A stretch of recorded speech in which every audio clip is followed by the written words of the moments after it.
আজকাল ভার্সিটি আসতে একটুও ইচ্ছে করে না তার। কেমন আলসেমি ঘিরে ধরেছে তাকে।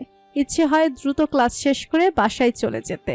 ওই ছোট্ট বাসাটায় অনেক আরাম আর প্রশান্তি খুঁজে পায় সে। ক্যাম্পাসে প্রাঙ্গণে এত মানুষের আনাগোনা উপেক্ষা করে মেইন গেট দিয়ে বের হতেই নিশা থেমে যায়। বোকার ন্যায় তাকিয়ে থাকে কিছুক্ষণ, অতঃপর চঞ্চল ভঙ্গিতে ছুটে এগিয়ে যায় রাস্তার ধারে দাঁড়িয়ে আখের শরবত খেতে ব্যস্ত মানুষটার কাছে। নিশাকে দেখতেই স্যাপ গ্লাসটা নামিয়ে রাখে, বিরক্তিকর মুখে বলে, খুব গরম পড়েছে, ঘেমে নিয়ে একদম বিশ্রী অবস্থা। আপনি খাবেন? নিশা মাথা দুদিকে নেড়ে বলে, আপনি আসবেন বলেননি কেন? মেয়ে মানুষের এই এক সমস্যা, অদ্ভুত রকম প্রশ্ন আপনারা বেশি করেন। ব্রেকে আছি, লাঞ্চ সেরে আপনাকে বাসায় নামিয়ে দিয়ে আবার ফিরতে হবে আমার। শ্বশুর আব্বা বলছেন আজকাল নাকি আমি খুব ঘর পাগল হয়েছি। শ্বশুর আব্বাকে ভুল প্রমাণ করতে হবে। এখন থেকে বাসায় বউয়ের সামনে কম আর শ্বশুর আব্বার চোখের সামনে বেশি থাকবো। নিশা হেসে বলে। চলেন রিক্সা ডেকে নিই। নিশা এগিয়ে যেতে নিলেই সাহেব তার হাত ধরে আটকে দেয়, বলে, হুম, রিক্সার প্রয়োজন নেই। নিশা ভুরু কুচকে বলে। তাহলে? সাহেব পকেট থেকে একটা চাবি বের করে নিশার সামনে ধরে বলে, রাজার প্রমোশন হয়েছে, এখন থেকে রানীকে রিকশায় করে রাজার সাথে ঘুরতে হবে না, বরং রাজার ব্যক্তিগত বাইকে করেই ঘুরতে পারবে। নিশা একবার সাইফের হাতে চাবির দিকে তাকায়, আবার সাইফের পিছনে থাকা নতুন চকচকে কালো রঙের বাইকটার দিকে তাকায়। মুহূর্তে সে খুশিতে চিৎকার করতে নিলে সাইফ বলে, থামুন থামুন, রাস্তায় না প্লিজ। বাসায় গেলে বরং যত ইচ্ছা খুশিতে লাফালাফি করবেন, বেশি খুশি হলে জড়িয়েও ধরতে পারেন, মাইন্ড করব না। নিশা সাইফের অর্ধেক কথাটুকু মেনে নেয়, একটুও লাফালাফি করে না, তবে খুশি মনে সাইফকে জড়িয়ে ঠিকই ধরে। সাইফ কিছু বলবে তার আগে নিশা নিচু গলায় বলে, জড়িয়ে ধরেছে আশেপাশের আগ্রহী নারী সমাজকে বোঝাতে যে এই লোকটা আমার স্বামী। নিশার কথা কানে পৌঁছাতেই সাইফ সরু চোখে আশেপাশে তাকায়। আসলেই বেশ কজন ভার্সিটিতে পড়ুয়া মেয়েরা তাদের দিকে তাকিয়ে আছে। তাদের দিকে বলতে মূলত সাইফকেই দেখতে ব্যস্ত তারা। সাইফ এই পর্যায়ে হাসে, নিচু গলায় বলে, আপনি কিন্তু স্বামী নিয়ে দিন দিন খুব পজিটিভ হয়ে যাচ্ছেন ইয়াসমিন। নিশা বলে। আপনি কি তা নিয়ে বিরক্ত? সাইফ উত্তর দেয় না, নীরব রয়। ইয়াসমিনের এই মিষ্টি মিষ্টি পজিটিভ ব্যবহারগুলো নিয়ে সে মোটেও বিরক্ত হয় না, বরং তার মনে হয় ব্যাপারটা খুব সুন্দর। নিশা সাইফকে ছেড়ে আগ্রহ ভরা নয়নে গিয়ে বাইকটাকে ঘুরে ঘুরে দেখতে থাকে। সাইফ অপলক সেই দৃশ্য দেখে। হঠাৎ তার মনে পড়ে বোরহান রাব্বানির একটা উক্তি, সহসা তুমি জীবনে এসেছ, ধুয়েছ কালিজত, আমাকে তুমি পূর্ণ করেছ আপন হিয়ার মতো। সময় এবং স্রোত কারোর জন্য অপেক্ষা করে না। জীবনটাও কখনো রূপকথা হয় না। বাণীর জীবনটাও রূপকথার কোনো মিষ্টি গল্প ছিল না। তার জীবনের বিগত অধ্যায় ছিল লোমহর্ষক, আসন্ন অধ্যায়গুলো অজানা। তবে তার বর্তমানটা বেশ সুন্দর। এই বর্তমানটাই তার কাছে খুব আদুর একটা মেয়ে, যত্নশীল স্বামী আর স্নেহময়ী মাতুল্য শাশুড়ি আছে। সমুদ্রের তীর ঘেঁষে দাঁড়িয়ে এসবই ভাবছিল বাণী। দমকা হাওয়ায় কাঁধে ঝুলান্ত লাল রঙা ওড়নাটা বেখাপ্পা ভাবে উঠছে। তার থেকে কিছুটা দূরে প্রবল উৎসাহ নিয়ে ঘুড়ি উড়েছে বাবা আর মেয়ে। আকাশি রঙের ঘুড়িটা দেখতে অনেকটাই একটা প্রজাপতির ন্যায়। 8 বছরের আফরা নাটাই হাতে দাঁড়িয়ে আছে। তার পাশেই দাঁড়িয়ে আনাড়ি হাতে ঘুড়িটা উড়ানোর চেষ্টায় মত্ত দুর্জয়, কিন্তু ঠিকঠাক উড়াতে পারছে না। বারবার আকাশ ছেড়ে তা জমিনে নেমে আসছে।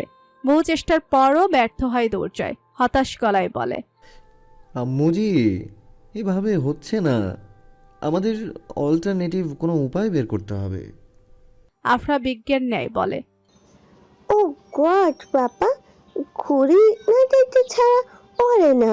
এটা কোনো অল্টারনেটিভ ওয়ে নেই? দুর্জয় বাঁকা হেসে বলে, বাবা, একটা অল্টারনেটিভ ওয়ে বের করে দেখাবো। আফরা আগ্রহী নয়নে তাকায়। দুর্জয় হঠাৎ বেশ খানিকটা সুতো হাতে রেখে এক টানে সুতোটা মাঝখান থেকে ছিঁড়ে নাটাই থেকে ঘুড়িকে বিচ্ছিন্ন করে ফেলায়। আফরার মুখ কালো করে দুর্জয়ের দিকে তাকিয়ে বলে, এটা ছিল তোমার অল্টারনেটিভ ওয়ে? গো বাবা, এখন এটা আর উড়বে না। দুর্জয় একগাল হেসে বাণীকে ডাকে। দুর্জয়ের ডাকে ধ্যান ফিরতেই বাণী তাদের কাছে এগিয়ে আসে, অবাক গলায় বলে, সুতো কিভাবে কাটলো? আফরা বলে, পাপা কেটেছে। দুর্জয় ঘুড়িটা বাণীর হাতে ধরিয়ে দিয়ে বলে। আমি বললেই এটা একটু উপরের দিকে তুলে ছেড়ে দিও। বাণী বোকার মতো দাঁড়িয়ে রয় ঘুড়ি হাতে। দুর্জয় বলতেই তার কথা মতো ঘুড়িটা উপরে তুলে ছেড়ে দেয়। সুতো হাতে দুর্জয় তখন সামনের দিকে দৌড়াচ্ছিল। বাতাসের দমকে এবার ঘুড়িটাও ঠিকঠাক উঠছে। আফরাকে প্রফুল্ল দেখায়, সেও দুর্জয়ের পিছু ছুটে।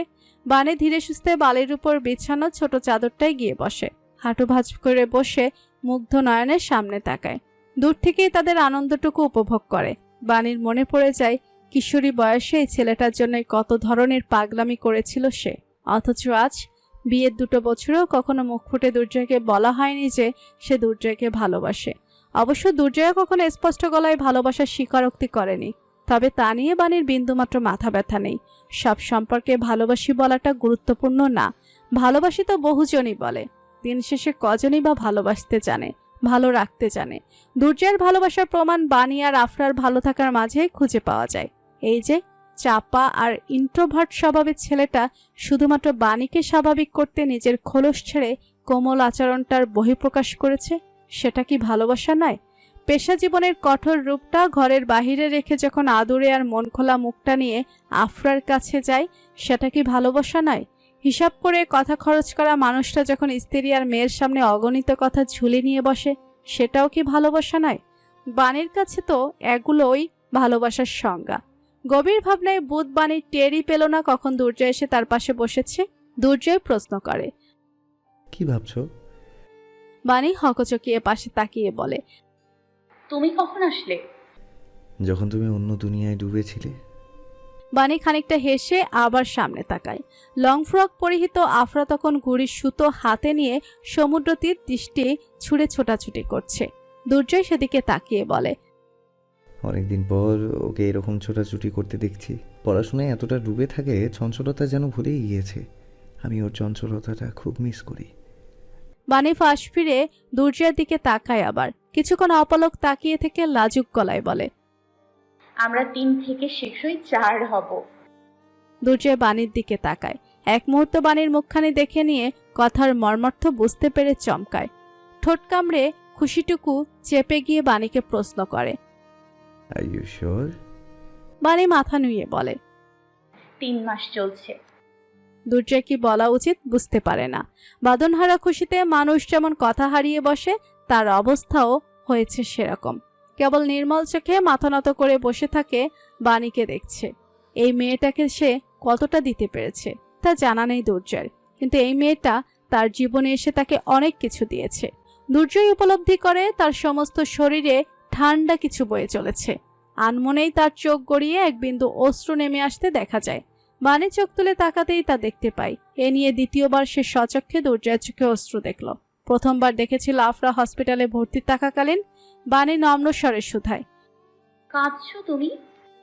দুর্জয় এগিয়ে গিয়ে পরম আবেশে বাণীর গাল ছুঁয়ে তার কপালে ঠোঁট ছোঁয়। প্রসন্ন হেসে বলে, আমাকে দ্বিতীয়বার বাবা বানানোর জন্য তোমাকে কি দেই বলো তো বানি? এই খুশিটা কিভাবে শোধ করব আমি? আমার মতো অধমের জীবনটা পরিপূর্ণ করার জন্য তোমাকে কিভাবে শুকরিয়া জানাবো? বাণীর দু চোখের কার্নিশ ভিজে ওঠে। বলতে ইচ্ছে করে, বছর 2 আগে তুমি নিঃস্বার্থভাবে একটা বাচ্চাকে আপন করে নিয়েছিলে। বাচ্চাটা তোমার রক্ত না হওয়া সত্ত্বেও তুমি তার বাবা হয়ে দেখিয়েছো। আজ 2 বছর পর তার ইনাম স্বরূপ আল্লাহ তোমাকে আরেকটা সন্তান দিল।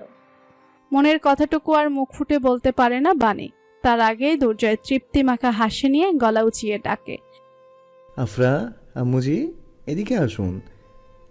বাবার ডাক শুনতেই আফরা ছুটে আসে। মাম্মা বাবার মুখখানি দেখে আফরা চট করে প্রশ্ন করে, কি হয়েছে তোমাদের? দুর্জয় মেয়েকে কাছে টেনে তার কপালেও একইভাবে চুমু খেয়ে বলে, আপনাকে আপু ডাকার জন্য একজন চলে আসবে শীঘ্রই। মেয়ের সামনে লজ্জায় আরেকটু নুয়ে যায় বাণী। আফরা হেসে বলে, সত্যি? মাম্মা মাম্মি আপু হব? একটা ছোট্ট বেবি আসবে? বাণী হেসে বলে, হ্যাঁ। বেবিটা ছেলে হবে নাকি মেয়ে? দুর্জয় প্রশ্ন করে। আপনার কি চাই? আফরা কিছুটা ভেবে উত্তর দেয়, ছেলে হোক বা মেয়ে, আমার কোনো সমস্যা নেই। বেবি হেলদি হওয়াটা বেশি ইম্পর্টেন্ট। আর মাম্মামের বেশি বেশি টেক কেয়ার করাটাও ইম্পর্টেন্ট, তাই না বাবা? মেয়ের বিচক্ষণতায় মুগ্ধ হয়ে দুর্জয় আরেক দফা হাসে। ঠিক সেই মুহূর্তে তার ফোনটা শব্দ তুলে বেজে ওঠে। দুর্জয় ফোন বের করে নাম্বারটা দেখে উঠে দাঁড়ায়। কলটা রিসিভ করতেই অপর প্রান্তের মানুষটা প্রফেশনাল গলায় অর্ডার জানায়। মেজর শাহরিয়ার দুর্জয়, আপনাকে এই মুহূর্তে ঢাকায় যেতে হবে। It is an emergency. ব্যাপারটা গুরুত্বপূর্ণ, আশা করছি বুঝতে পারছেন। দুর্জয় বলতে পারে না যে সে পরিবারের সঙ্গে ছুটি কাটাতে এসেছে। ডিপার্টমেন্টে তার ছুটির খবরটা সকলেরই জানা। ব্যাপারটা জেনেও যেহেতু তাকে ডাকা হয়েছে, তার মানে খুবই জরুরি কোনো কেস। দুর্জয় ঘাড় ঘুরিয়ে একবার বাণীর দিকে তাকায়। বাণী আর আফরা ততক্ষণে বসা ছেড়ে উঠে দাঁড়িয়েছে। দুর্জয়ের গম্ভীর মুখটা দেখেই বাণী কিছু একটা আঁচ করতে পারে। দুর্জয় একটা দীর্ঘশ্বাস ছেড়ে বলে, রজার দ্যাট স্যার, আমি খুব শীঘ্রই পৌঁছে যাব। খুব শীঘ্রই নয় দুর্জয়, এক্ষুনি। আপনার লোকেশন অনুযায়ী গাড়ি পাঠানো হয়েছে, আপনার অপেক্ষায় আছে। তো তা আপনাকে এখনই এয়ারপোর্টে পৌঁছে দেওয়া হবে। দুর্জয় কোনো ভনিতা ছাড়া বলে। Okay sir. ফোনটা কেটেই দুর্জয় ঘুরে তাকায়। স্পষ্ট গলায় বাণীকে বলে। অর্ডার এসেছে, এখনই যেতে হবে। বাণী অবাক হয় না, বরং স্বাভাবিক গলায় বলে, সমস্যা নেই, আমরা চলে যেতে পারবো বাসায়, তুমি যাও। দুর্জয় বলে, একা যেতে হবে না, মাসুদকে কল করে বলে দিচ্ছি, ও তোমাদের বাসায় নিয়ে যাবে। আফরা বাবাকে আশ্বস্ত করে বলে, তুমি নিশ্চিন্তে যাও বাবা, আমি আছি। মাম্মার বেবি খেয়াল রাখবো আমি। দুর্জয় হেসে মেয়েকে জড়িয়ে ধরে। বাণী দাঁড়িয়ে তা দেখছিল। দুর্জয় এক হাত বাড়িয়ে বাণীকেও কাছে টেনে বুকে জড়িয়ে দেয়। মাথাটা বাণীর কানের কাছে নামিয়ে ফিসফিসিয়ে বলে, নিজের আর আমার 2 সন্তানেরই খেয়াল রাখবে। সামান্যতম অবহেলা কিন্তু আমি মেনে নিব না। বাণী ছোট্ট করে উত্তর দেয়। রাখবো। দুর্জয় আর অপেক্ষা করে না। স্ত্রীর সন্তানকে রেখে পেশাগত দায়িত্ব পালনে পা বাড়ায়। খানিকটা এগিয়ে গিয়ে আবার পিছনে ফিরে তাকায়। বাণী আর আফরা তার যাওয়ার পানে তাকিয়েছিল। দুর্জয়কে তাকাতে দেখেই দুজন হেসে বিদায় জানানোর ভঙ্গিতে হাত তুলে নাড়ে। দুর্জয়ও হেসে হাত নাড়ে। অনিশ্চিত ভবিষ্যৎ নিয়ে পরিবারকে সে যতটাই ভালোবাসুক না কেন, দেশ সর্বদাই তার কাছে অগ্রাধিকারের তালিকায় প্রথমে থাকবে। দিন শেষে নিজের শপথ তো আর সে ভুলতে পারবে না।